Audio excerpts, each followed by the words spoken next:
Hemos diseñado un dispositivo de seguridad conformado por más de 7.400 soldados desplegados en el 100% del suroriente colombiano, en 299 puestos de votación de 2.267 mesas. De ellos, 3.038 soldados ya están desplegados en el departamento del Meta, 1.000 de ellos también en el departamento del Guaviare y casi otros 1.000 soldados también en el departamento del Vaupés, que van a generar las condiciones de seguridad para este proceso electoral programado por la Registraduría Nacional del Estado Civil.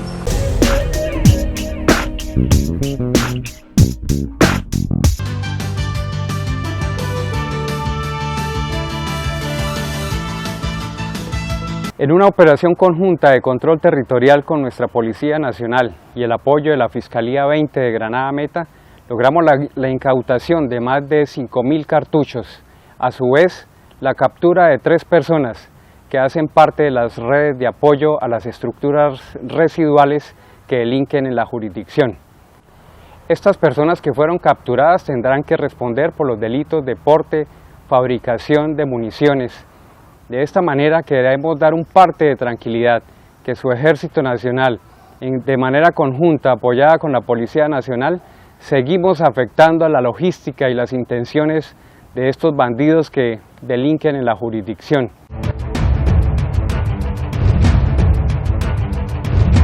Ejército Nacional, patria, honor, lealtad.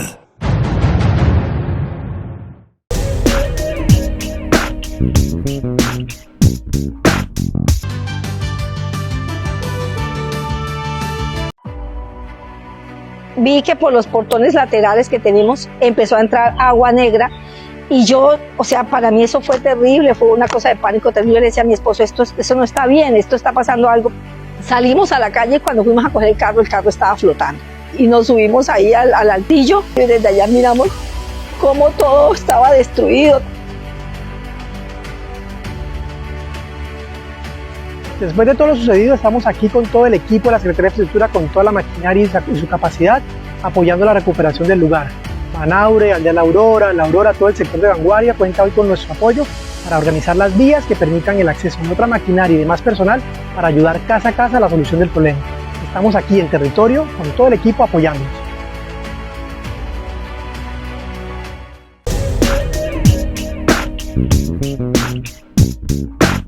Amanecemos con nuevos problemas en materia de invierno. Quiero comentarles que el día de hoy se generaron distintos episodios de inundación con caño maizaro. Sin embargo, estuve ahorita en el barrio Santander, la situación está bajo control.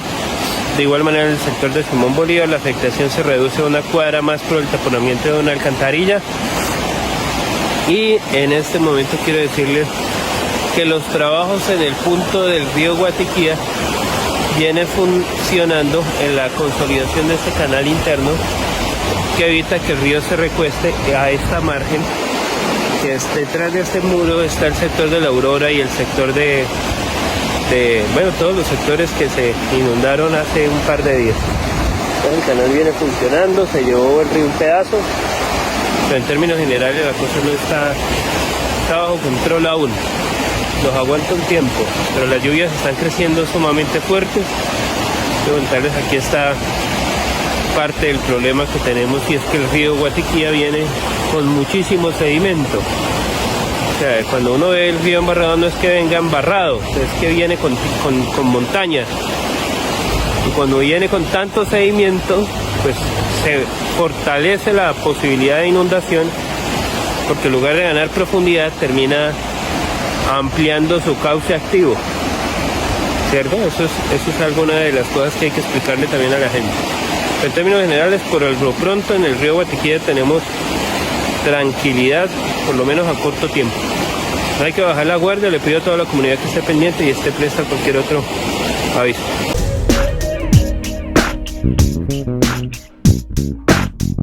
Durante este mes de mayo, Villavicencio ha sufrido una de las olas invernales más fuertes de los últimos 30 años.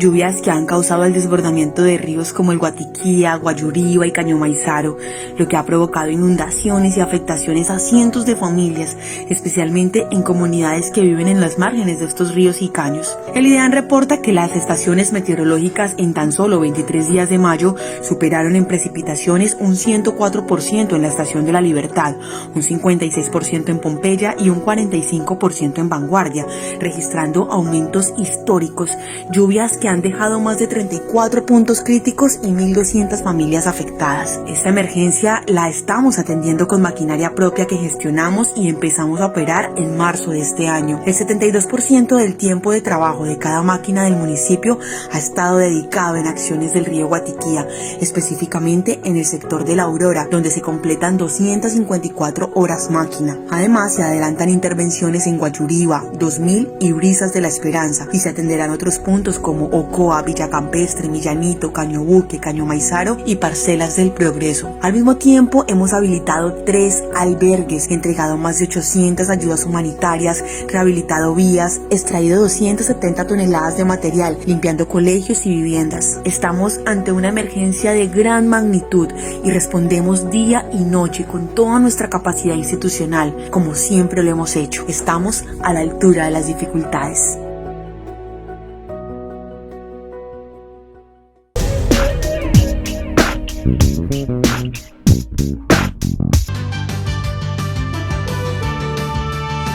A raíz de la fuerte ola invernal y como bien sabemos que nos han tapado los chorros de Caregato y el chorro de los arrastres, esta comunidad está sufriendo. Esta denuncia es el reflejo de la crisis que están viviendo cientos de damnificados en varios puntos críticos del país debido a las fuertes lluvias. Tragedias a las que se les han invertido más de 11.4 billones de pesos desde hace 10 años para la creación de obras con el fin de reducir los riesgos y desastres, pero que para la Contraloría General de la República no se ve ningún avance. Entre el 1 de enero del 2021 al 30 de marzo del 2022 se reportan cerca de 8.756 emergencias, se han decretado 1.038 calamidades, se han podido identificar cerca de 297 fallecidos, 1.121.000 damnificados, una afectación del 78% de la malla vial de los departamentos. Megaproyectos como el Canal del Dique, La Mojana, Gramalote, Jarillón de Cali y el Río Fonce no se han concluido según el ente de control. La Unidad Nacional de Gestión del Riesgo ha identificado 255 proyectos para la reducción y la mitigación con inversión en el orden de 3.3 billones, donde solamente se han concluido 44 proyectos. La Contraloría General continuará realizando un seguimiento a los dineros invertidos para la atención de emergencias y desastres, a fin de que los recursos invertidos no sean solamente para la atención, sino que también para la prevención y mitigación. Desde Bogotá informó Edgar Ramírez.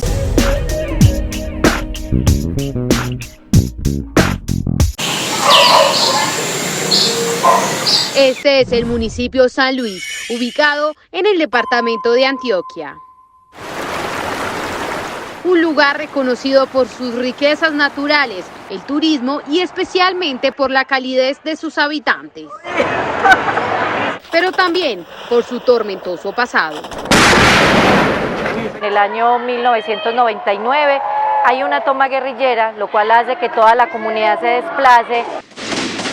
Un amargo pasado que por fortuna para muchos ciudadanos de este municipio se convirtió en una oportunidad de crear su propia cooperativa. Eso le significó la apertura a la cooperativa y empezamos un proceso de expansión. Arrancamos en Cali, seguimos en Medellín, llegamos hasta Barranquilla, Buenaventura, Puerto Boyacá. Una próspera iniciativa a la cual se unieron más víctimas como ellos. Todos estos lugares donde estaban las colonias de los sanluisanos que habían sido desplazados por el conflicto armado. Estamos hoy acompañando a Cosan Luis, construyendo tejido social y financiero en nuevos emprendimientos enfocados en el ecoturismo de su región. Buscamos con ello demostrarle al turista y a la comunidad en general que el cacao es un renglón productivo en la región, que el cacao es una alternativa económica en la región. Es decir, que gracias a los cultivos orgánicos enseñan al turista cómo conservar sus riquezas naturales. Es la posibilidad que ha tenido la cooperativa de acompañar a todos nuestros asociados a cumplir sus sueños. Emprendedores que se capacitan y se fortalecen a diario gracias al apoyo de la Unidad Administrativa Especial de Organizaciones Solidarias, UAEOS, con su programa integral de intervención. Solo es más difícil trabajar, pero cuando todos sumamos esfuerzos, los resultados van a ser mejores. Hoy ya son 5 los departamentos que se benefician de esta cooperativa, generando así más de 50.000 millones en activos, 40.000 millones de cartera para proyectos sociales que efectivamente impacten a la sociedad. Informa desde la capital colombiana, Yomari Benavides.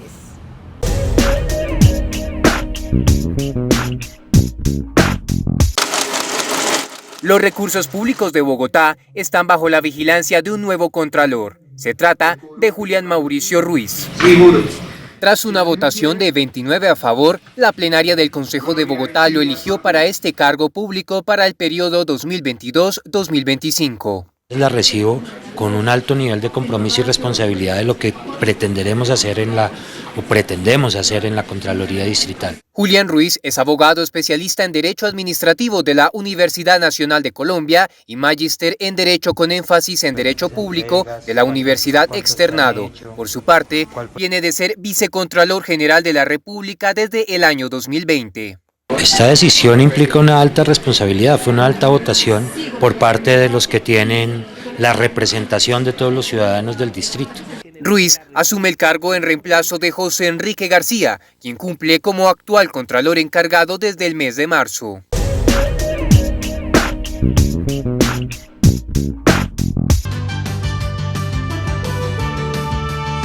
Queremos hacerle la recomendación muy especial a todos los habitantes de que tengamos limpias las vigacanales, las canales, los sifones y los resumederos de nuestras casas y los de la esquina de la calle, ahí en la esquina de la casa de cada uno de nosotros. No saquemos la basura porque ella se encarga de tapar esos resumederos y por eso se nos presentan las inundaciones. Recomendación para todos, por favor, no utilicemos los ríos, estemos lejos de ellos y tengamos limpia nuestra vigacanal. Siempre cuenten con los entes de socorro, la Defensa Civil, la Cruz Roja y sus bomberos, que estamos las 24 horas del día, los 7 días de la semana a su disposición.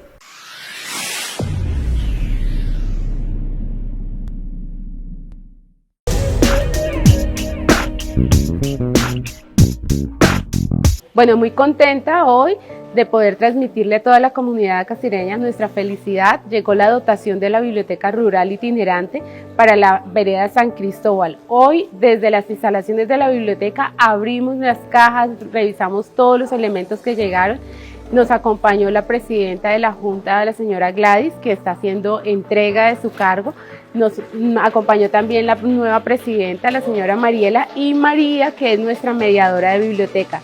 Pronto vamos a estar en la vereda haciendo pues la entrega oficial en las instalaciones de la escuela y vamos a dejar todos estos elementos allí al servicio de la comunidad. Somos Camino de Oportunidad. Muchísimas gracias. Siempre yo le doy las gracias a Dios por haberme permitido realizar todos mis sueños, que era llegar con todas estas bellezas de libros, con todas estas tecnologías a esta escuelita muy necesitada, una escuelita que fue realmente de una vereda que fue muy aporreada por el conflicto armado en el 2012. Y ahí, pues bueno, seguí dándole las gracias a todos los que me han ayudado para poder realizar este sueño que hoy en día ya es una realidad. Estos premios que llegó hoy, que me están haciendo entrega de este premio, que es la tecnología, libros, todo eso, para el bien de la comunidad de la vereda y el desarrollo de la misma vereda. Entonces yo realmente les doy muchas, pero muchas gracias y me siento muy feliz por eso, porque la verdad lo necesitábamos. Desde hace mucho tiempo lo estábamos necesitando, la verdad que sí. Entonces muchas gracias a todos los que nos han colaborado.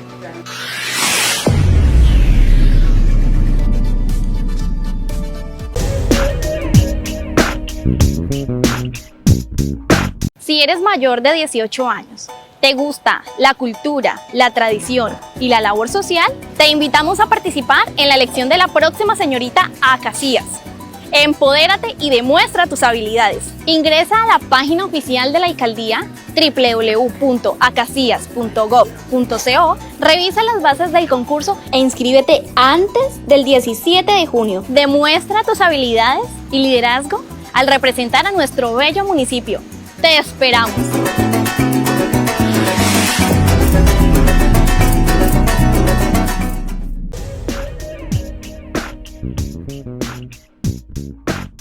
El arroz blanco aporta cantidades importantes de energía y carbohidratos, también proteínas y vitaminas como riboflavina y tiamina. Comparte lo que sabes en numeral Dichos como Arroz, una campaña de Fede Arroz, Fondo Nacional del Arroz. Cambalache se vende esta promesa de compraventa urbano con régimen de propiedad horizontal, edificio Mirador del Campo, Torre 1, sector de la Glorieta de Monte Carlos en Villavicencio, Meta, Colombia. Proyecto financiado por el Banco de la Vivienda, apartamento 902, de 100.10 metros cuadrados, 3 habitaciones, principal con baño privado y balcón, 2 baños auxiliares, sala, comedor, cocina, zona de lavado, parqueadero con depósito, servicio de 2 piscinas, 315 millones de pesos negociables, recibo 200 millones de pesos en efectivo, saldo a financiar con el Banco de la Vivienda, celular 310-218-4175, 310-218-4175. Cambalache se vende estos 4 lotes unidos, bien ubicados, de 6x12 cada uno, en el municipio de Granada, Meta, Colombia, barrio del Paraíso 2, cerca al Hospital Regional de Granada. También se venden por separado, 56 millones de pesos, 15 millones de pesos cada uno, con documento, celular 310-218-4175, 310-218-4175.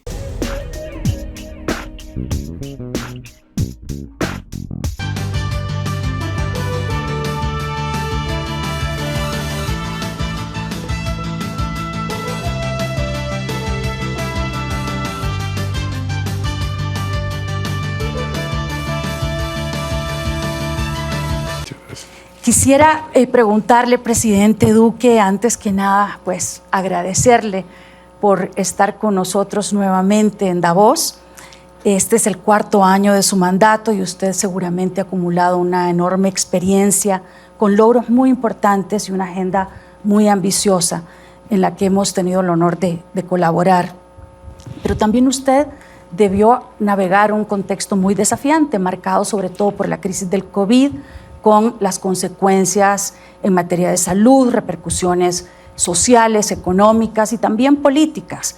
¿Cuáles son las principales lecciones para Colombia y también para Latinoamérica en cuanto a la construcción de resiliencia y a la preparación para nuevos riesgos? Bueno, primero muchas gracias, Marisol, es un gusto estar nuevamente aquí en Davos, agradecerte no solamente la moderación de este panel, sino toda esa gestión que haces permanentemente por nuestra región. Un saludo también afectuoso al presidente Abinader, la vicepresidenta Dina, también al presidente Rodrigo Chávez. Es un gusto estar aquí con ustedes. Yo de pronto empezaría por lo siguiente. Cuando yo era candidato presidencial, me preguntaron en alguna entrevista cuál es su palabra favorita. Y yo dije, resiliencia. Y recuerdo que la entrevistadora me dijo, ¿qué? Era una palabra que parecía una palabra medio demodada, medio antigua, no convencional, y hoy todos usamos esa palabra. Para mí la definición de resiliencia es poder convertir la adversidad en una oportunidad. Y para nosotros fue muy duro que hubiéramos cerrado el año 2019 con una economía que crecía por encima del promedio mundial, por encima del promedio de América Latina. Teníamos además un superávit fiscal primario por primera vez en 8 años y vino este gran enemigo del COVID-19. Y entonces ahí teníamos 2 alternativas. O nos quedábamos en la crisis o podíamos voltear esta crisis a favor de Colombia. Obviamente los efectos que ha traído la pandemia han sido muy duros. Pero si a mí me preguntan, muéstreme unos indicadores que resalten la resiliencia de Colombia, yo diría varios. El primero, el año pasado crecimos 10.6%. mayor crecimiento que ha registrado Colombia.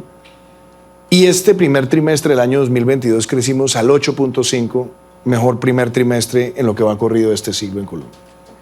Pero lo segundo es que logramos que la pobreza multidimensional, medida en toda la multiplicidad de factores, la que registró Colombia en el 2021 es la menor desde que se hacen mediciones de pobreza multidimensional.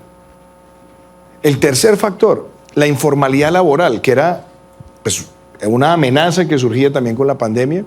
La última medición trimestral que hizo el Departamento de Estadísticas de Colombia muestra la menor informalidad laboral desde que se mide informalidad laboral en Colombia.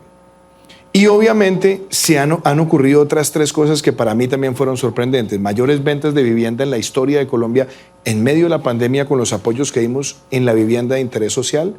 61% de los beneficiarios, personas con menos de 2 salarios mínimos.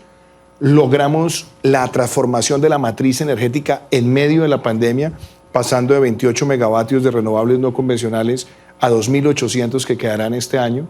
Y en paralelo, la inversión más grande en infraestructura que nos permite decir que en agosto habremos inaugurado el mismo número de kilómetros que en los primeros 25 años de concesiones viales en Colombia. Eso para mí es resiliencia. Y entonces viene la pregunta de los retos. Y veníamos hablando esto con el presidente Abinader, a quien aprecio muchísimo. ¿Cuáles son los retos que hoy podemos poner de relieve para el mundo? Se ha hablado mucho en Davos de seguridad alimentaria. Los países todavía tenemos mucha frontera agrícola, pero necesitamos la inversión. Colombia tiene 22 millones de hectáreas de potencial agrícola y tenemos 9 millones hasta ahora aprovechados. Eso es muy importante por lo que se está viviendo. Segundo, tenemos energía. Es decir, hoy tenemos petróleo, tenemos gas, tenemos carbón, pero tenemos renovables no convencionales que nos pueden llevar a entrar en el tema de hidrógeno verde y otros combustibles. Y lo tercero, que es muy importante también, ahora que se habla de friendshoring, nearshoring, nuestros países pueden ser los nuevos asentamientos industriales con muchas mayores seguridades pensando en el mercado norteamericano. Entonces, con eso yo creo que cubro la definición, el resultado y el potencial futuro, Marisol. Déjeme hacerle una pregunta cortita. Usted mencionó la formalidad. Ese es un problema que nos afecta a toda Latinoamérica. Si usted pudiera mencionar una estrategia, la más exitosa para combatir la informalidad, ¿cuál sería esta? Pues lo primero es que necesitamos más gobiernos pro empresa en América Latina. Yo hice campaña diciendo que iba a bajar la tributación empresarial. Tuve mucha resistencia a unos sectores, pero mostró que tenía resultado. ¿Qué hicimos? Logramos descontar el 100% del IVA de bienes de capital, logramos descontar el 50% de los impuestos locales y fuera de eso eliminamos la renta presuntiva, generamos un marco de inversión. Eso ayuda a detonar empleo. Pero en medio de la pandemia, cuando vimos que había un desempleo juvenil que se estaba creciendo, decidimos subsidiar el 25% de un salario mínimo legal mensual a todo nuevo empleo que se genere en jóvenes entre 18 y 28 años de edad. Y ya vamos por más de 400.000 empleos que se han generado por esa política y eso nos ha ayudado también a reducir la informalidad laboral. Gracias, presidente. Son muy reveladores los números que nos indica. Yo tuve la oportunidad de visitar al presidente Abinader hace poco en Santo Domingo y la verdad regresé con un sentido de optimismo. ¿Cómo ha enfrentado usted, presidente Abinader, estos efectos de la pandemia, la disrupción de las cadenas de suministro y ahora pues los problemas de inflación? Sí, gracias Marisol. Acabamos de venir de una reunión de la Organización Mundial de la Salud. Bueno, la primera reunión igual que estos grandes eventos que tienen en los últimos 2 años. Y ellos allá, el director, el doctor Ghebreyesus, nos hizo un reconocimiento sobre el manejo de la pandemia. ¿Y por qué ese reconocimiento? Nosotros somos un país turístico. A diferencia de los demás países latinoamericanos y con la excepción de los pequeños estados caribeños. Bueno, y aquí tenemos al amigo Rodrigo Chávez, que también tiene cierta importancia el turismo en su economía. Pero en la nuestra es fundamental. Nosotros tenemos un 16%, entre un 16 y un 18% del Producto Interno Bruto y un 20% del empleo que depende del turismo. Imagínense cuál ha sido el sector más, el más afectado con la pandemia, el turismo. Entonces, cuando llegamos al gobierno, en el medio de la pandemia, en su punto más alto, el ministro de Salud del gobierno 3 días antes de tomar posesión dijo prácticamente que el sistema de salud estaba colapsado. Y nosotros llegamos a aumentar la cantidad de camas, especialmente de UCI. Básicamente en 3 meses la duplicamos con una especial organización de la logística. Empezamos inmediatamente junto con el sector privado, porque no podíamos comprar directamente, porque estaban en investigación las vacunas. Pues el sector privado nos donó e hizo el primer aporte para la compra de vacunas y ponernos en una lista, en las primeras listas, que al final también hubo sus situaciones, como en todos los países. Pero también empezamos a hablar para la apertura del turismo y la apertura de los hoteles que estaban el 90% cerrado. Y ya ustedes saben lo que eso significa en términos del empleo. Mucha gente nos decía que eso era una locura incentivar el turismo. Pero logramos ya que en la temporada 2020-2021 pudiesen abrir el 50% de los hoteles. Pero ya eso era un 50% más de empleos. Y nosotros nos dimos cuenta, obviamente, que si no recuperábamos el turismo, no íbamos a recuperar la economía dominicana. Con los datos que teníamos. Pues insistimos mucho en esa parte, pero para recuperar el turismo teníamos que también recuperar la salud. Logramos también que nos llegaran y adquirimos vacunas. Yo recuerdo que nos llegó el mismo día la vacuna a Colombia y a República Dominicana. Y empezamos a vacunar de manera intensa con una logística de todo el país. Vacunamos a los empleados de los hoteles también. Y logramos, que era el punto importante y por la cual el reconocimiento del OMS que decía al principio, abrir la economía, pero mantener la salud. Y hoy tenemos uno de los niveles de letalidad menor del mundo, 0.7. Estamos, según la CDC, en riesgo 1, o sea, igual que Estados Unidos, y pudimos abrir completamente la economía. Y por eso fuimos el país del mundo que más se recuperó en el turismo, según la OMT, que nos dio un reconocimiento. Y la verdad que hoy básicamente casi hemos eliminado, solamente nos queda un 10% de la infraestructura COVID. Nos hemos recuperado a un nivel que fuimos la economía latinoamericana que más creció el año pasado, con un 12.3%. Iván me quiere ganar este año, pero que no cante victoria todavía. Estamos como en el béisbol.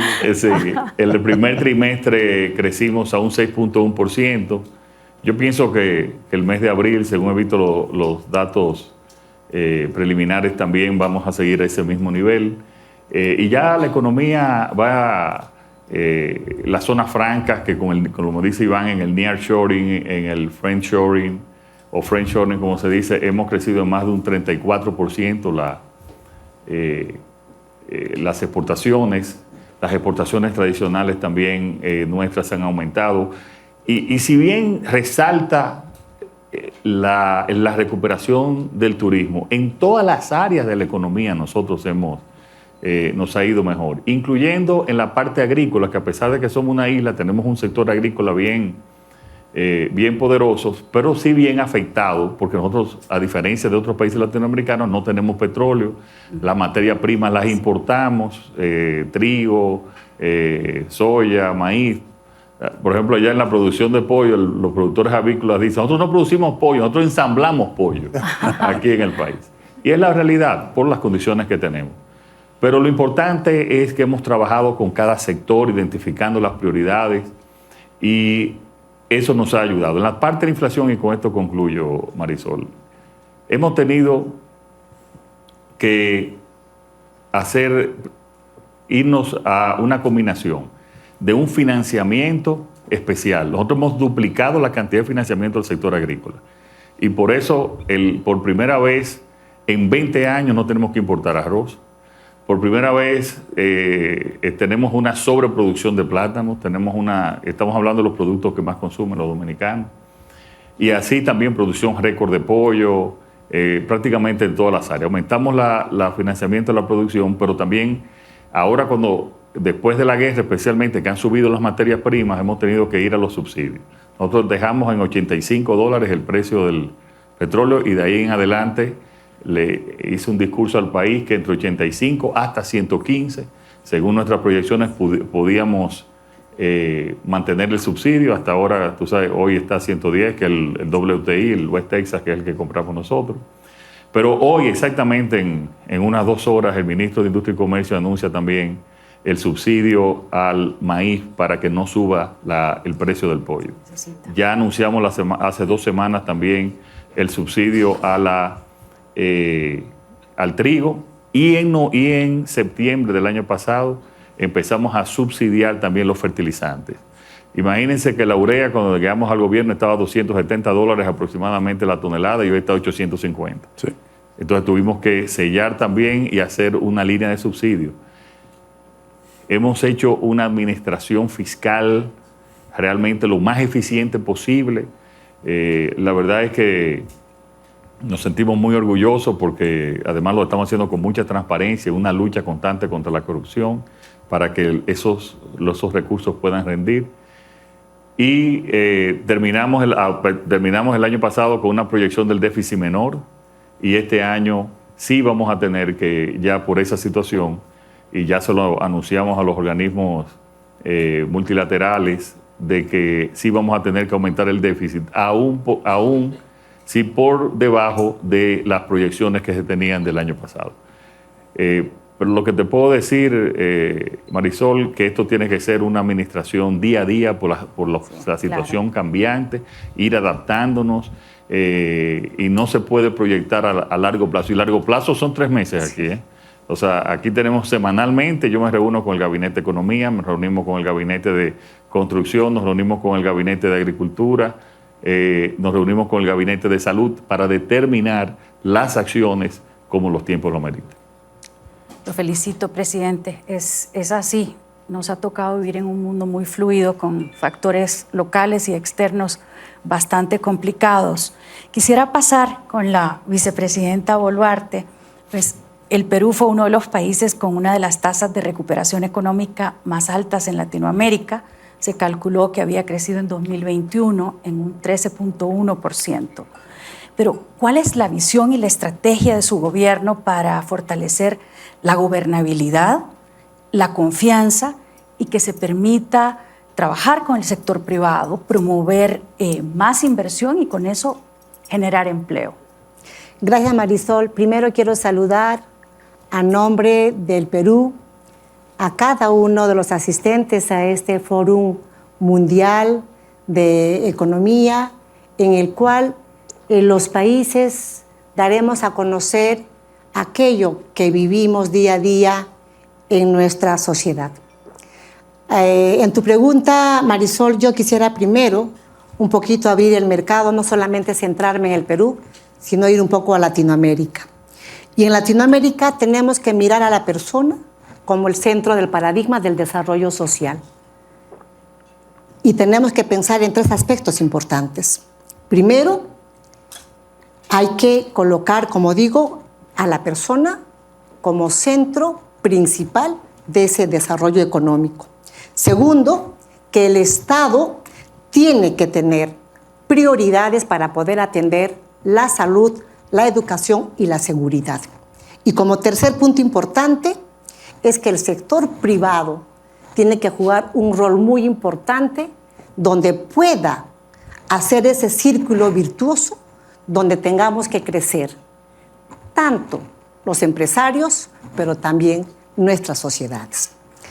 En el Perú, en ese sentido, consideramos que la informalidad que todavía tenemos en el tema laboral, tenemos que ir caminando a formalizarla. ¿Y cómo vamos a lograr esto? Haciendo de que la simplificación administrativa como Estado podamos aplicarla en un corto plazo, de tal manera que eliminemos los trámites burocráticos que hacen mucho daño para la formalidad del empleo. Pero también tenemos que hacer de que todos nuestros procesos, estos de lo que estoy hablando, tienen que estar digitalizados de tal manera de que podamos simplificar la administración, eliminamos el tema de los trámites burocráticos, digitalizamos los procesos y esto va a hacer un Estado eficiente, un gobierno más eficaz para que podamos crecer económicamente. Sin embargo, en el Perú, para poder asegurar la economía, en el 2021 hemos crecido 13.5%. Este crecimiento económico fue el mayor de toda la región, ¿no? Y acá está nuestro presidente de Colombia, que ha crecido en 10%, acabo de escuchar. Nosotros hemos crecido a pesar de la situación de la pandemia, a pesar que en julio del año pasado hemos asumido a ser gobierno, hemos manejado de manera responsable la economía del país. Y en el 2021 hemos crecido 13.5%. Y en lo que va de este primer trimestre, a diferencia del año pasado, ya venimos creciendo en un 3.8% en comparación al primer trimestre del año pasado. En consecuencia, el Perú es un país responsable de un manejo económico estable, el cual garantiza la participación de los empresarios en una inversión.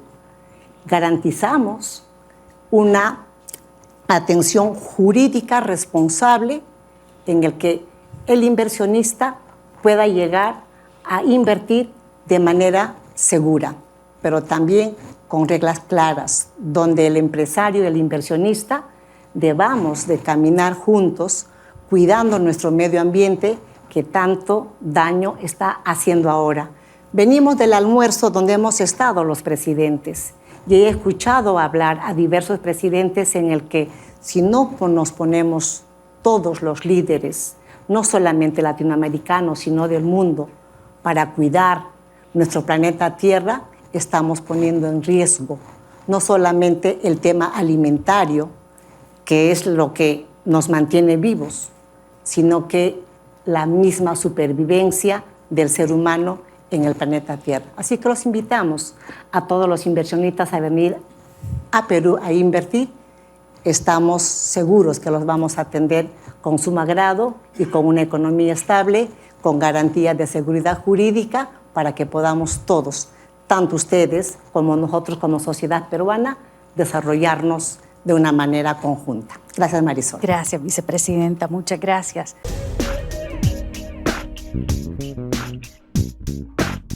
El arroz blanco aporta cantidades importantes de energía y carbohidratos, también proteínas y vitaminas como riboflavina y tiamina. Comparte lo que sabes en numeral Dichos como Arroz, una campaña de Fede Arroz, Fondo Nacional del Arroz. Cambalache se vende esta promesa de compraventa urbano con régimen de propiedad horizontal, edificio Mirador del Campo, Torre 1, sector de la Glorieta de Monte Carlos en Villavicencio Meta, Colombia. Proyecto financiado por el Banco de la Vivienda, apartamento 902 de 100.10 metros cuadrados, 3 habitaciones, principal con baño privado y balcón, 2 baños auxiliares, sala, comedor, cocina, zona de lavado, parqueadero con depósito, servicio de 2 piscinas, 315 millones de pesos negociables, recibo 200 millones de pesos en efectivo, saldo a financiar con el Banco de la Vivienda, celular 310-218-4175, 310-218-4175. Cambalache se vende estos 4 lotes unidos, bien ubicados, de 6x12 cada uno, en el municipio de Granada Meta, Colombia, barrio El Paraíso 2, cerca al Hospital Regional de Granada. También se venden por separado, 56 millones de pesos, 15 millones de pesos cada uno, con documento, celular 310-218-4175, 310-218-4175.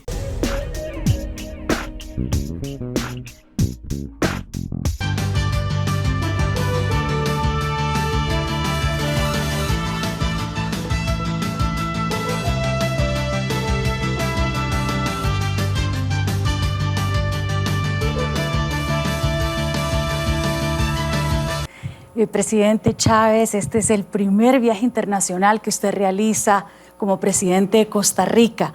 y valoramos muchísimo su presencia.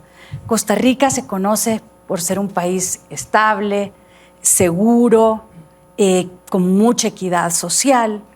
Y usted se libró de esta ola tan grave que ha producido la pandemia, pero también existen algunos riesgos emergentes y va a corresponder un periodo complejo en su presidencia. Hemos escuchado que la corrupción está en el centro de su agenda. ¿Puede contarnos, por favor, cuáles son otras prioridades que usted tiene para su mandato como presidente de Costa Rica? Muchísimas gracias, Marisol. Muchísimas gracias al presidente de Colombia, República Dominicana y a la señora vicepresidenta por acompañarme en este panel. Yo no me libré de nada. Al revés, estoy heredando lo que hay que corregir. Sí. Porque desafortunadamente, y contrario a las experiencias que han comentado mis colegas, Costa Rica no lo hizo tan bien y más bien hemos tenido un deterioro muy importante. Es cierto que Costa Rica sigue siendo una democracia, es cierto que Costa Rica es un país que mantendrá sus valores democráticos de respeto a los derechos humanos, de empoderamiento de las mujeres, respeto de las minorías y de un compromiso absoluto e inquebrantable con el medio ambiente y también con la propiedad privada. Entonces, yo no puedo reportar los éxitos de mis 15 días en la administración, pero sí puedo reportar sobre los desafíos y qué vamos a hacer. Primero, el país necesita, para mantener esa cohesión social, esa paz que hemos tenido, no solo para los costarricenses, nosotros somos un magneto de gente de otros países que viene buscando mejor vida, y eso no es barato, eso le pone presión, y lo hacemos con el corazón abierto, pero eso le pone presión a nuestros servicios sociales y a nuestra posición fiscal. Entonces, ¿cuáles son las prioridades? Tenemos que generar más y mejores empleos. Y eso pasa por dar un golpe de confianza al sector privado. En Costa Rica la dicotomía que habíamos venido, la falsa dicotomía que habíamos venido oyendo por años es sector privado o sector público. No ha habido un país en la historia del mundo que haya logrado prosperidad solo con el sector privado o solo con el Estado. Son las dos hojas de una tijera. El Estado sirviendo a un sector empresarial vibrante, productivo, que no corrompa, y un Estado que no se corrompa. Esa es la receta que estamos haciendo. Y en eso hemos invertido muchísimo en estos primeros días. Ya hemos presentado leyes como de testigo de la corona, dando premios a quien denuncie, premios económicos, a quien denuncie actos de corrupción, etc. Tenemos que mejorar nuestra situación fiscal. No se puede construir, el presidente Duque mencionó, vivienda con tasas al 12% de interés real en dólares. Carísimo y con un descalce financiero muy peligroso para el deudor y para el intermediario financiero. Entonces, ahí estamos trabajando. De hecho, hemos hablado con muchísimos inversionistas hoy y les hemos dicho, no red tape, red carpet. Costa Rica is open for business. Y yo soy el que les va a romper todos los cuellos de botella, voy a romper las cadenas, vamos a abrir las puertas. Vengan a invertir en Costa Rica y van a encontrar un ambiente renovado de apoyo, siempre con responsabilidad social. Sí. Definitivamente. Se nos ha echado a perder muchísimo también la distribución del ingreso.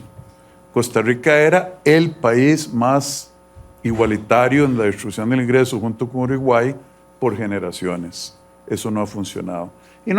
Y se nos ha deteriorado. ¿Por qué? Porque nuestro sistema tributario, en lugar de mejorar la distribución del ingreso, la empeora.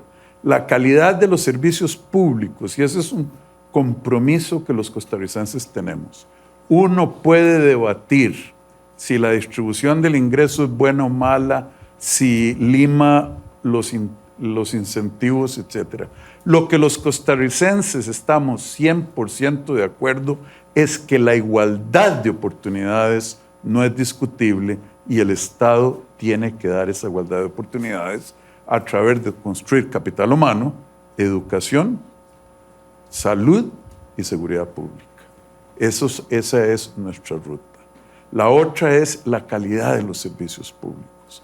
Pasamos cada vez que hay una prueba PISA, esas que hace la OCDE, que por cierto mañana celebramos un año de estar en la OCDE. Muchas gracias por el apoyo al ascenso de la OCDE. Somos un país OCDE ya. Sin embargo, cada vez que hacemos un examen PISA, las evaluaciones internacionales, caemos en el ranking. Cuando gastamos casi 8% del Producto Interno Bruto en educación. Y Vietnam es la número 7 del mundo en matemáticas, gastando 4% del PIB en educación. Y nosotros somos de 54, 57 por ahí, gastando el doble. Y no nos comparamos con Finlandia, no nos comparamos con Corea, estamos comparándonos con Vietnam. Entonces la agenda es muy desafiante, con una herencia de muchísimo desorden fiscal, la casa muy desordenada, con los términos de intercambio echados a perder producto del ataque de Rusia contra Ucrania, los índices de comida. Costa Rica es un importador neto de energía, importamos cosas como trigo, no producimos del todo, el maíz, como decía el presidente Abinader, es un insumo para toda nuestra producción de proteínas, y entonces vamos a tener que adaptar mucho la economía al cambio en los términos internacionales de intercambio, a los precios relativos, y eso lleva ajustes. Y me estoy extendiendo, pero aquí termino. La realidad de las cosas es que todos los cambios de política pública, los cambios estructurales, generan ganadores y perdedores. El desafío de este gobierno es hacer que los ganadores sean la inmensa mayoría del pueblo costarricense. ¿Y quiénes van a ser los perdedores? Quienes se han beneficiado de las políticas públicas por años de monopolios privados.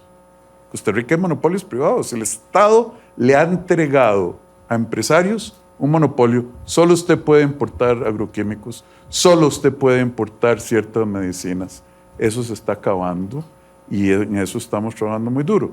Generar cambios que creen muchísimos ganadores y que los perdedores tengan que reconocer que tenían beneficios ilegítimos y que los van a tener que entregar. Ese es el desafío a grandes rasgos que veo yo desde la herencia que recibimos hasta dentro de 4 años que queremos entregar un país mucho mejor, más próspero y más igualitario. Pues una agenda sumamente clara, presidente. Muchas gracias. Yo desde ya lo invito en nombre del Foro Económico Mundial a nuestra próxima edición de la reunión anual, donde ya va a haber espacio para que nos cuente cómo ha ido implementando esta agenda que seguramente va a ser de manera exitosa. Quisiera regresar con el presidente Abinader. En nuestra región existen importantes motores de desarrollo. Uno de estos es seguramente el turismo, sector en el que usted hizo mucho énfasis. Hemos también escuchado las deliberaciones que hay y las preocupaciones que hay sobre el deterioro de nuestro medio ambiente. Usted, con esa capacidad ejecutiva, innovadora, ¿qué propone para la región latinoamericana como algunas medidas concretas para desarrollar el ecoturismo? Un área donde Costa Rica ha sido muy relevante. Sí, Marisol. Quería abundar algo sobre el punto anterior y nuestra preparación. No solamente nosotros nos preparamos también en cuanto a esa parte de los subsidios, la parte social, sino que al mes de llegar al gobierno empezamos a darle un seguro médico general del Servicio Nacional de Salud, del Servicio Público Nacional de Salud, a 2.4 millones de dominicanos que eran los que faltaban, que no lo tenían.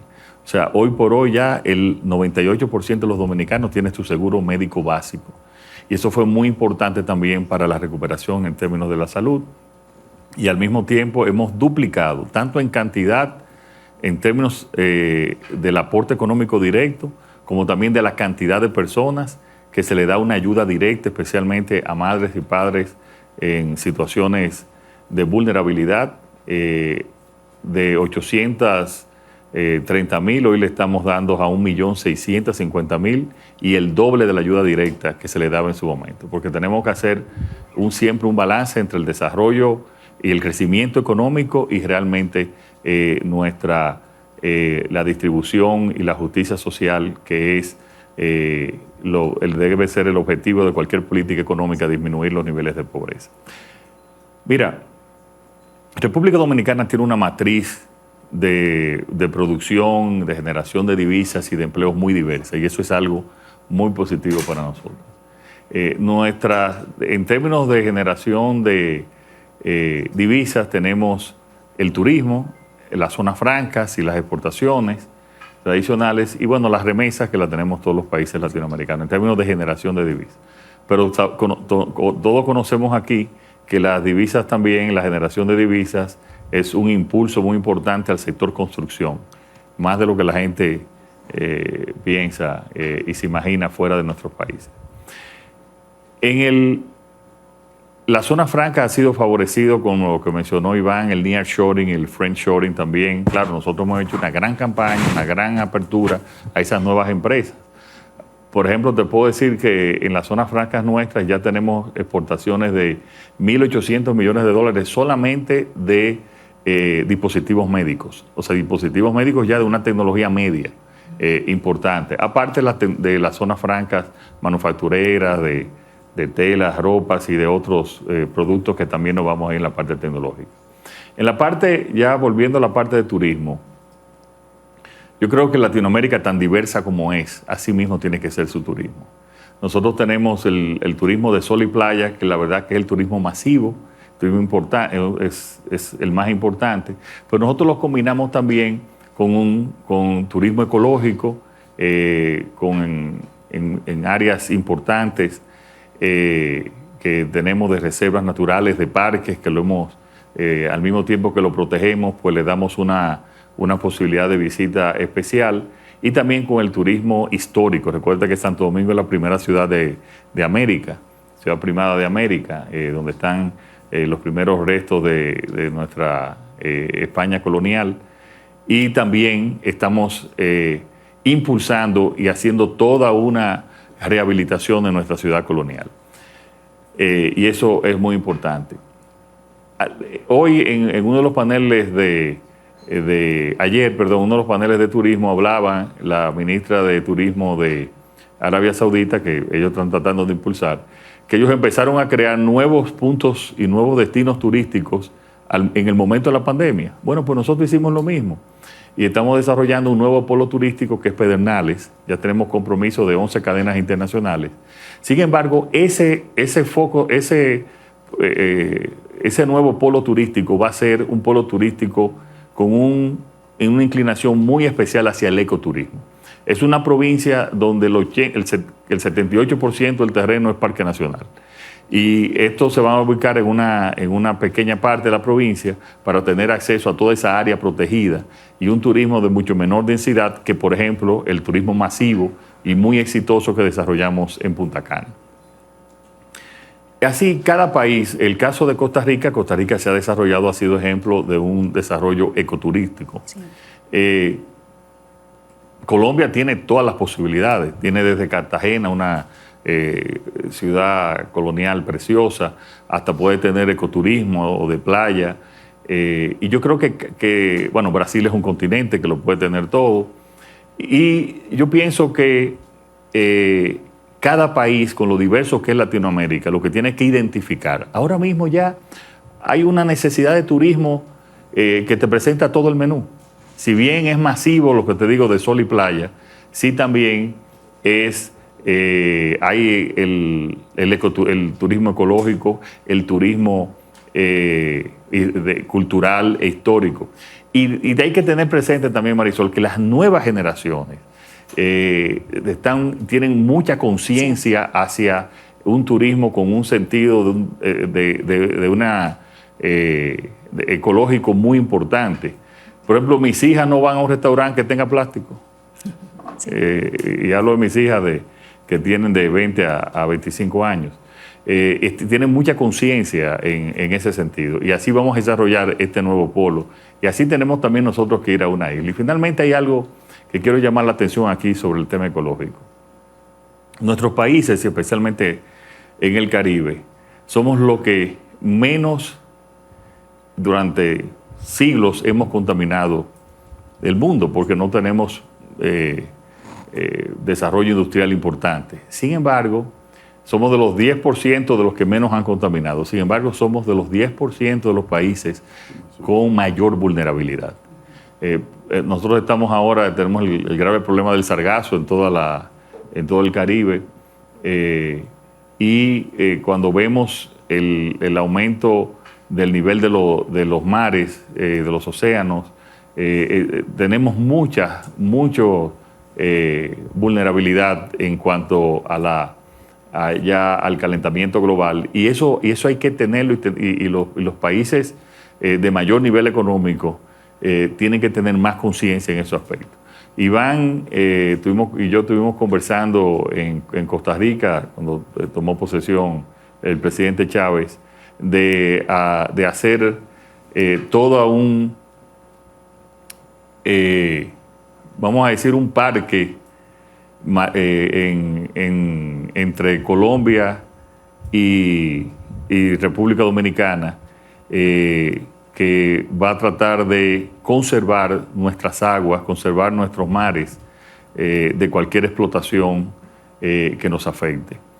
Y esas son cosas que estamos haciendo también conjuntamente. Y en la Alianza para el Desarrollo en Democracia, la ADD, que tenemos entre Costa Rica y Panamá también, estamos discutiendo también hacer en conjunto muchas acciones de tipo de protección al medio ambiente y de protección a nuestros recursos naturales. Gracias, presidente. Sí, y finalmente, que me he extendido, hay una ley muy importante que tengo en el Congreso que yo la definí como prioridad hace 2 semanas, que es la ley de ordenamiento territorial y uso de suelos, que tenemos que saber para qué da cada área, y más nosotros en una isla pequeña, para qué da, que esta tiene un contenido y una posibilidad minera, esta turística, esta agrícola, para no seguir con un desarrollo que es realmente desorganizado. Y eso es fundamental para tenerlo en todos nuestros países. Pues tiene mucho por lo que sentirse orgulloso y optimista, presidente. Gracias. Tocó el tema medioambiental. Costa Rica, un país que desarrolló su conciencia medioambiental con mucha antelación quizá al resto de Latinoamérica. Presidente, ¿cuál es su visión sobre esta agenda medioambiental y de cambio climático tan importante?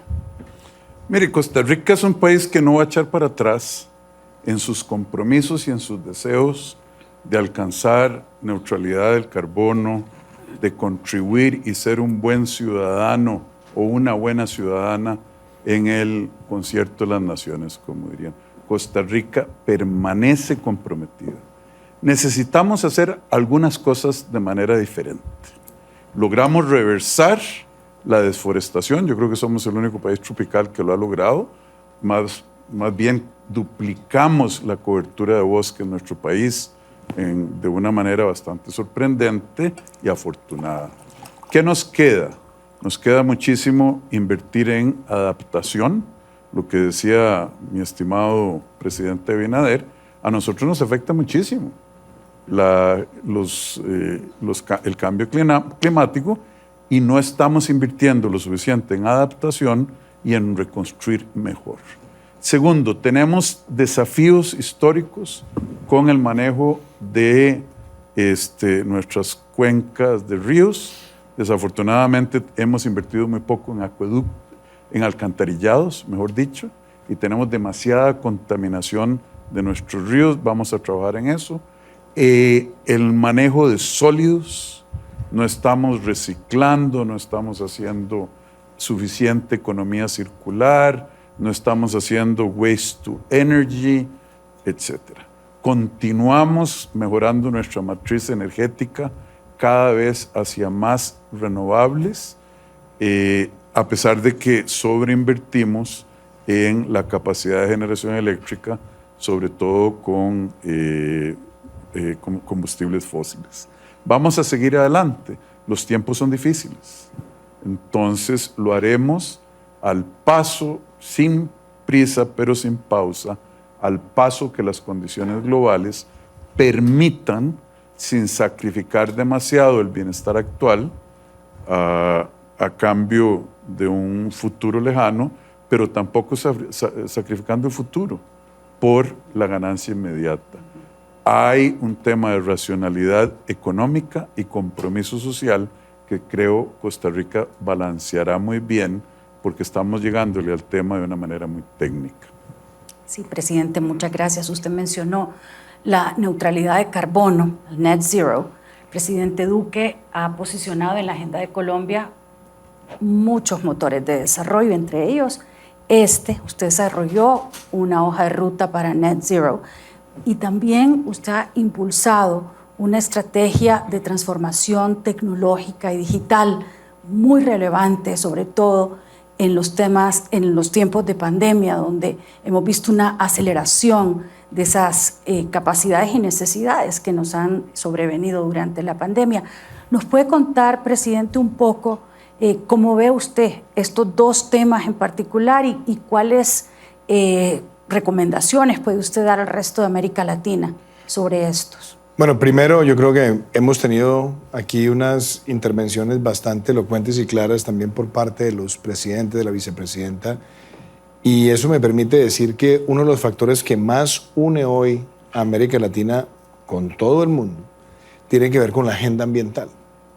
En el caso particular de Colombia, estamos hablando de un país que tiene 50% de su territorio en selva tropical húmeda, 35% de su territorio es Amazonía, tiene el 52% de los páramos del planeta, 900.000 kilómetros cuadrados de aguas territoriales, y es un país que apenas emite el 0.6% de todas las emisiones globales de gases de efecto invernadero, pero está como uno de los países más amenazados por el cambio climático. Entonces nuestra postura fue, vamos a tomar el toro por los cachos y vamos a mostrar una agenda donde nosotros nos comprometemos, sí, ser un país carbono neutral 2050, reducir 51% de nuestras emisiones al 2030, pero tomar otras acciones que sean inmediatas, como la declaratoria de 30% del territorio como área protegida, y hacer una agenda de economía circular, transición energética, movilidad limpia, que sea acorde con esto. ¿Qué tenemos hoy para mostrar después de 4 años de esta política? Teníamos incipientes 28 megavatios de renovables no convencionales hace 4 años. Sí, teníamos generación hídrica, más del 70%, pero logramos una transición donde multiplicamos por 100 esas energías para que queden instaladas este año, y eso nos lleva a tener una matriz donde más del 90% va a ser energía renovable convencional y no convencional. Se dijo, se hizo. Segundo, lanzamos la ley de movilidad limpia en Colombia. Y ese es un sector que genera muchas emisiones, y hoy tenemos la flota de transporte público urbano de pasajeros eléctrica más grande de la región y la flota de transporte de carga eléctrica más grande de la región. Agregándole otro elemento, pusimos la política de economía circular con el sector privado, reducir, reciclar, reutilizar, y se han sumado centenares de empresas en esta línea de acción, y hoy han convertido esto como un elemento también de su conexión con el consumidor. El consumidor quiere ver hoy marcas más responsables. Y tomamos otras decisiones, ley de acción climática aprobada por unanimidad en el Congreso para acompañar esto, y le dimos un mensaje al mundo. No vamos a esperar al 2030 para declarar el 30% del territorio como área protegida, lo vamos a hacer en el año 2022. Y eso nos pone a nosotros con otro reto. Si declaramos protección, hay que efectivamente garantizar esa protección con las comunidades, y ya llevamos 10.000 familias con pago de servicios ambientales en este frente. 158.000 hectáreas de silvopasturas también para tener una ganadería baja en carbono, reduciendo la extensión, teniendo más rotación y desarrollando también en zonas que han sido afectadas por la deforestación, una reducción de esa tasa de deforestación con campañas efectivas. Esto sumado a cómo cada ciudad, en esta estrategia que hemos lanzado con el web, llamada Biodiversidades, contribuye a bajar esta huella, es lo que nosotros hemos llamado el camino a cero. Y creo que esta lógica de pensamiento a nosotros nos está mostrando que hay una competitividad ambiental, que es algo que yo también lo he hablado con el presidente Chávez, lo he hablado con el presidente Abinader, con el presidente Castillo, con Dina, inclusive lo hablamos en alguna ocasión, y es, hoy ya la competitividad no es solamente donde producimos más barato, donde somos más productivos, sino donde podemos producir mejor, ser más productivos y con una menor huella ambiental. Y ahí es donde Colombia hoy también se posiciona como uno de los países del mundo con menor huella de carbono por punto del PIB. Eso quiere decir que si invertimos acá, es un dólar más verde que invertido en otro lugar. Y eso es algo que nos une a los presidentes de América Latina en posicionar no solamente nuestra región para el friendshoring y el nearshoring, sino que en ese friendshoring y nearshoring nuestra huella de carbono es muchísimo menor que la de otros países. Y cierro diciendo esto. Al final del día, a mí me preguntaban en Glasgow el año pasado, ¿por qué esas metas tan ambiciosas de Colombia? Porque sí, nosotros solamente representamos el 0.6% de las emisiones, es cierto. Pero si nosotros, que somos los países más víctimas de los efectos del cambio climático, no tomamos una postura lo suficientemente ambiciosa, pues los países más grandes, más ricos, que más han contribuido a esta crisis, pues no van a tener un ejemplo y una presión suficiente. Yo creo que esta ruta del camino a cero la estamos armonizando con crecimiento y con equidad. Y eso me permite cerrar también con dos temas. Esto tiene que traer beneficios. Hemos cerrado la brecha de acceso a agua potable. Vamos a llegar a 3 millones de familias que por primera vez tendrán acceso al agua potable y estamos reduciendo en un 50% la brecha de electrificación, donde estamos llegando a las comunidades más apartadas del país con soluciones de energías renovables no convencionales, paneles unifamiliares como el que inauguramos hace tan solo 10 o 15 días en una región que es el Guainía, en La Ceiba con las comunidades indígenas, lo hicimos en Crucito, en un departamento en Córdoba o en Taraira en el Baupés, y esos son mensajes muy contundentes. Y cierro con esto, Marisol. Nosotros como país tenemos también que asumir que la transformación social requiere ampliar la cobertura de los programas. Creamos una renta básica de emergencia que hoy llega a 10 millones de hogares, sumado a esas con las anteriores. Pero estamos llegando también a esa población más vulnerable, mostrándoles a ellos que todos podemos contribuir en la reducción de la huella individual de carbono. Y eso hace que haya una coherencia integral en esa ruta del camino a cero. Presidente, estamos contratiempo, pero con usted inauguramos en Medellín un centro afiliado para la Cuarta Revolución Industrial hace 3 años. Y en su agenda ha estado bien presente también la transformación tecnológica y digital. En un minuto, ¿qué nos puede decir? En 30 segundos que lo hacemos. Mejor. Nos propusimos llegar a 70% de cobertura para agosto con internet de alta velocidad domiciliaria y además de cobertura móvil, y ya llegamos a esa cifra en ciudades y estamos superando ya el 60% en zona rural. Lo segundo, emprendimiento con valor agregado tecnológico. Empresas que se crearan en Colombia con ese valor agregado no pagan impuesto de renta los primeros años versus inversión y generación de empleo.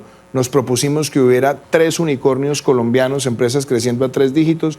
Ya tenemos 2 y muy seguramente tendremos una tercera que será Platzi en los próximos meses. Aparte de que con todo y que se fundó en Brasil, David Vélez es colombiano y es también el gran promotor de Nubank, que es otro gran unicornio regional. Y mi último mensaje es la doble titulación y la formación de talento que lo dijimos. 100.000 programadores vamos a dejar formados para el 7 de agosto de este año y es la punta de lanza del talento que está requiriendo este sector. Gracias, presidente. David Vélez con esposa peruana, por cierto, que nos acompaña. Gracias, Mariel. Vicepresidenta, voy a regresar a usted con el tema de la inclusión social. Estamos viviendo estos tiempos que son desafiantes. Los grupos más vulnerables son siempre los que terminan siendo más afectados. En su cartera de trabajo está el desarrollo y la inclusión social. ¿Cuáles son las principales estrategias que el gobierno del Perú está lanzando para avanzar en el área de inclusión social y de vencer la pobreza? Gracias, Marisol. Antes de contestar a la pregunta, yo sola quiero reiterar a la comunidad empresarial que el Perú brinda confianza para poder invertir en el país, sobre todo en la masificación del gas natural en toda nuestra región. Pero también tenemos en la zona de Puno, frontera con Bolivia, tenemos el litio. Ahora que hablamos de no contaminar el medio ambiente, ahí podemos generar una industria donde podamos impulsar desde allí la fabricación de carros con litio y ya no estemos comprando el petróleo que tanto, o la gasolina que tanto contamina nuestro medio ambiente. Así es que vengan a Perú. Además tenemos los pisos ecológicos, todos del mundo están en el Perú para poder invertir en agricultura y desde allí poder alimentar al mundo. Sobre tu pregunta, Marisol, efectivamente la pandemia no solamente ha golpeado al Perú, creo que a Latinoamérica y al mundo entero.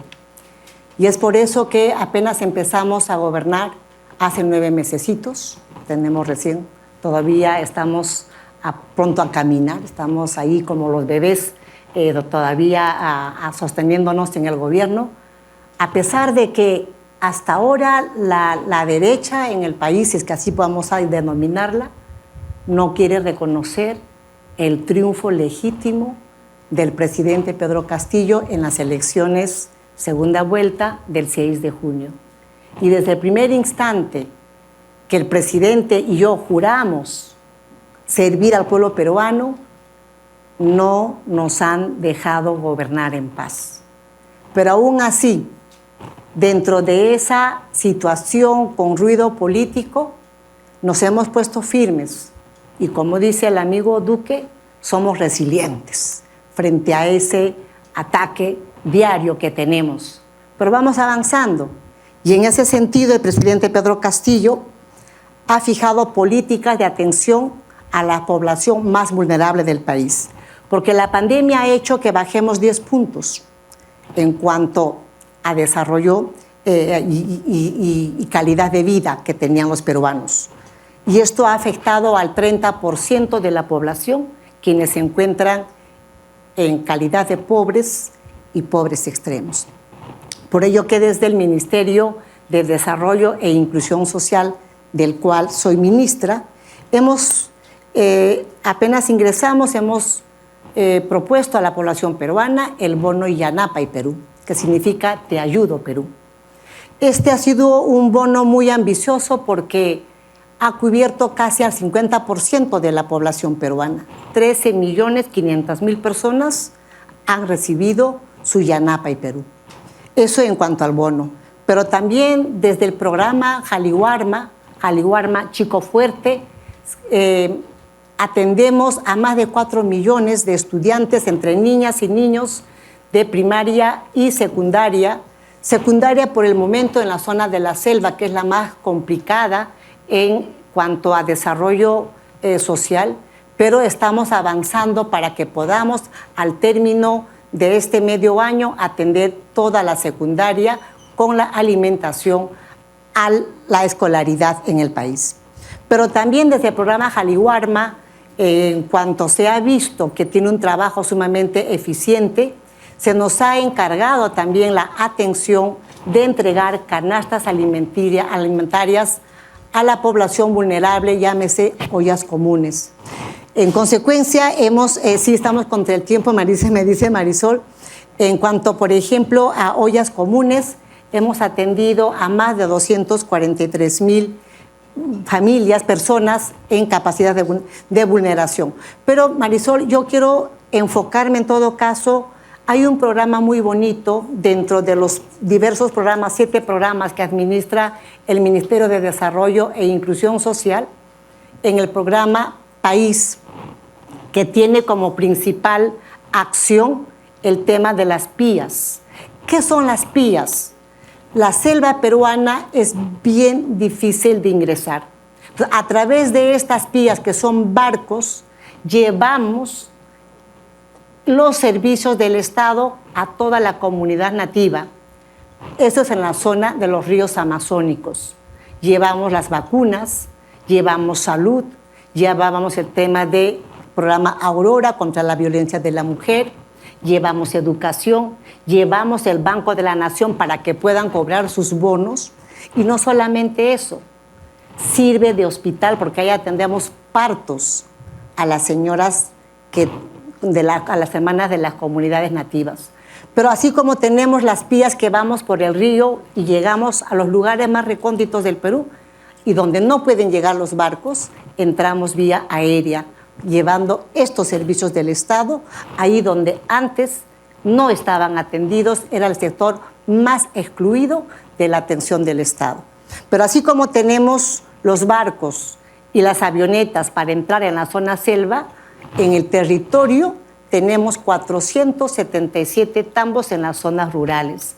Estos tambos hacen los mismos servicios que estos barcos que van por el río Amazónico o que van las naves vía aérea, llevando el servicio del Estado para darles calidad de vida a nuestras hermanas y nuestros hermanos. Estas son las políticas de gestión que el presidente Pedro Castillo ha puesto al servicio de la población peruana y de esa manera hacer un gobierno inclusivo, equitativo y con rostro humano. Gracias, Marisol. Muchas gracias, vicepresidenta. Hubo un tema que no se trató y un tema que es sumamente importante, el de los flujos migratorios. El presidente Abinader mencionó cuán importantes son las remesas familiares en las economías de muchos países latinoamericanos, pero también el factor humano es sumamente importante. Atender esas causas que generan los flujos de migraciones. Ayer se me acercó un Global Shaper, yo iba a traer el tema a la conversación, pero él me pidió que le diéramos un minuto, Alejandro, para que puedas, por favor, hacer tu comentario. Identifícate, por favor, quién eres y danos, por favor, tu testimonio. Hola, buenas tardes a todos y todas. Mi nombre es Alejandro Dali, soy un migrante desplazado que vive en Colombia desde hace 8 años y soy Global Shaper del Hub de Bogotá. Presidente, usted ha implementado medidas excelentes para la integración de migrantes y refugiados venezolanos, no solo en Colombia, sino que han sido ejemplo para la región y el mundo. ¿Qué le recomendaría a los otros países de la región para seguir implementando una agenda de integración por los migrantes venezolanos en el mundo? Primero, muchas gracias por tu pregunta y por esa intervención y por contarnos de tu experiencia, cosa que la verdad me llena el alma. Y yo empezaría diciendo esto: el mundo necesita salir de las dos formas fatales de enfrentar la migración. La primera forma fatal es la xenofobia. En muchos lugares del mundo, el migrante llega y es recibido con agresión, con rechazo, con estigmatización. Y lo segundo que hay que vencer es la indiferencia. Porque en muchos lugares el migrante llega y se mira a otro lado, y se le deja expósito a su suerte, luchando diariamente por ser visible y por incorporarse a una sociedad.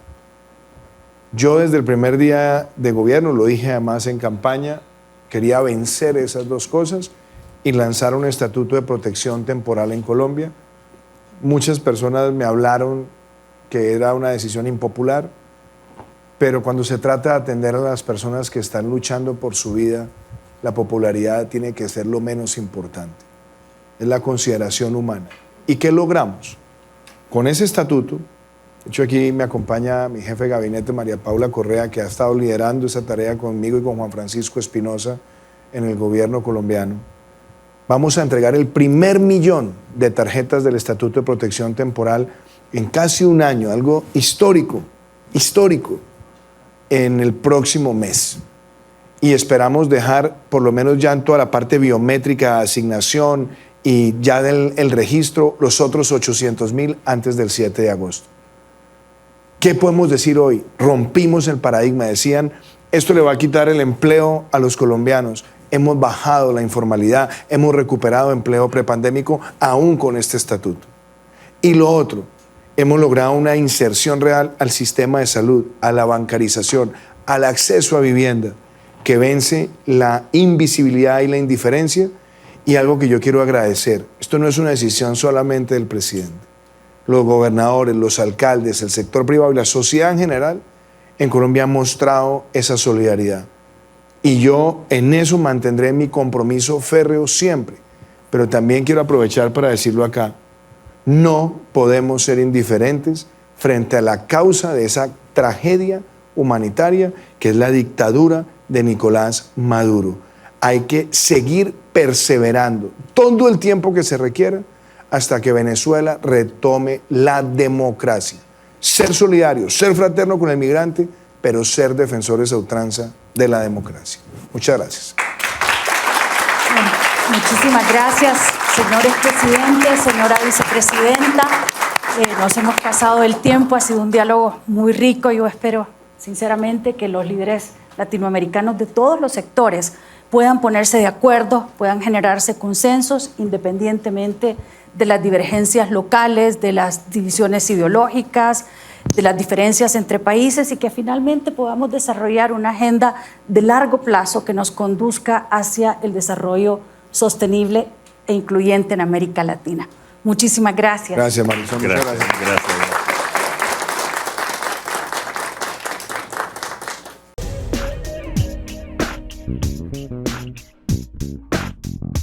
Cambalache se vende esta promesa de compraventa urbano con régimen de propiedad horizontal, edificio Mirador del Campo, Torre 1, sector de la Glorieta de Monte Carlos en Villavicencio, Meta, Colombia. Proyecto financiado por el Banco de la Vivienda, apartamento 902, de 100.10 metros cuadrados, 3 habitaciones, principal con baño privado y balcón, 2 baños auxiliares, sala, comedor, cocina, zona de lavado, parqueadero con depósito, servicio de 2 piscinas, 315 millones de pesos negociables, recibo 200 millones de pesos en efectivo, saldo a financiar con el Banco de la Vivienda, celular 310-218-4175, 310-218-4175.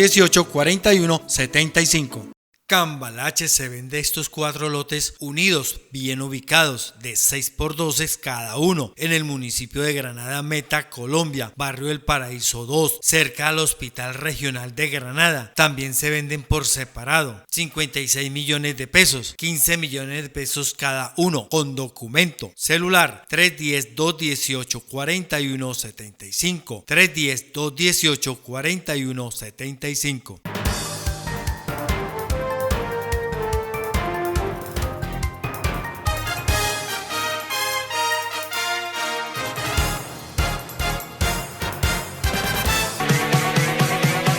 Es hora de bailar, es hora de disfrutar.